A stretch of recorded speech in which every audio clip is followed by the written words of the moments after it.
plane by plane, country after country is now welcoming first deliveries of a COVID-19 vaccine. Israel is currently going the hardest and fastest, with the highest vaccination rate in the world and near universal vaccinations for its oldest residents. Small countries like the Seychelles have an easier task of mass vaccinating, while the UAE has also made it a priority. Then comes the United Kingdom and the United States, which is currently administering more than 1.5 million doses a day on average, adding to the more than 170 million needles that have gone into arms globally in just the last 3 months. Australia is currently at 0, but that will change from Monday.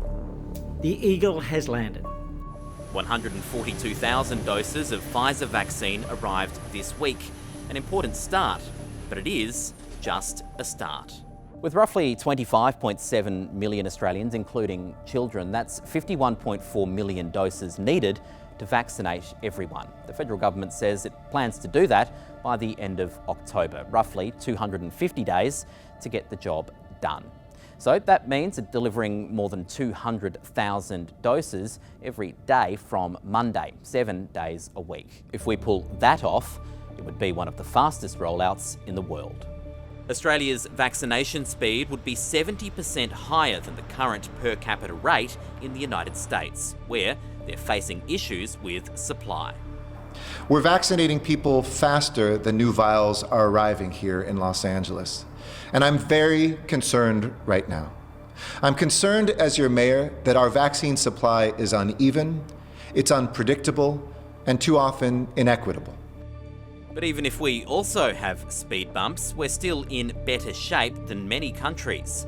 Of all the world's vaccine orders, the wealthiest countries have snapped up more than half the supply, or almost 3.5 doses per person. The rest of the world has got orders in for less than 0.4 doses per person. Even if they got all the doses currently on order through the international COVAX program, they're still well short of enough doses for widespread vaccination. So, which countries will get the jab first and who will lag?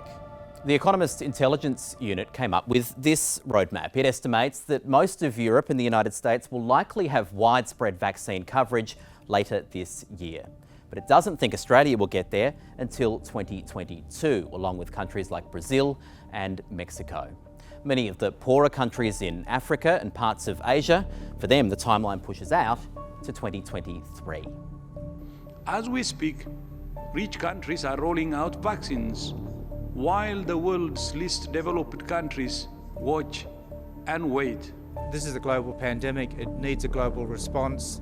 We need to consider what that looks like in every country, because if the COVID virus is still in any country, it's still potentially in every country. And on the current timeline, we're stuck with this pandemic for a very long time to come.